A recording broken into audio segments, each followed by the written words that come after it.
Everybody always wants to know, how do you read your opponents? Well, reading your opponents isn't easy. It's both an art and a science. There's really two approaches, or two things you can combine to help you read opponents. The first thing being physical tells, looking for mannerisms and trying to pick up on maybe facial tics and things. But realistically, looking to see how somebody twists their cookie, that's not going to get it done. What's more reliable is to focus on your opponent's betting patterns, how they bet their hands, and past betting history. So while physical tells aren't the be-all, end-all of reading your opponents, there's still a few things that you should look for that'll really help you out in a key pot. For one, if you notice that a player is betting really aggressively, and all of a sudden his arm extends like that, like, I bet!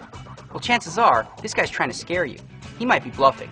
Conversely, if you notice that a person's saying, I bet, real careful, well, he's inviting you in. He's like, come on in, I gotcha. Which leads me to the next example, and that's the sigh.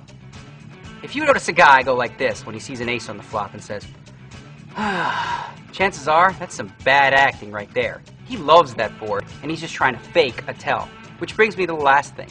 Once you've coined and once you know that your opponent is using fake tells, look for stuff like that. If you see that he looks at the board and goes, you know what that means? That means he loves what he sees there. Once an actor, always an actor. Once a bad actor, always a sucker. You'll often hear people on TV say things like, I can see through his soul. Like, give me a break. No, you can't. The truth is, the great players are great. Why? Because they focus on betting patterns. They focus on the action, the pre-flop action, flop action. How does this person play these hands in certain positions? Does this person raise with a flush draw? Would this person ever just call with a big pair like aces or kings? The more questions you ask yourself and the more answers you get, the higher the likelihood that you're going to make the right decision in the long run.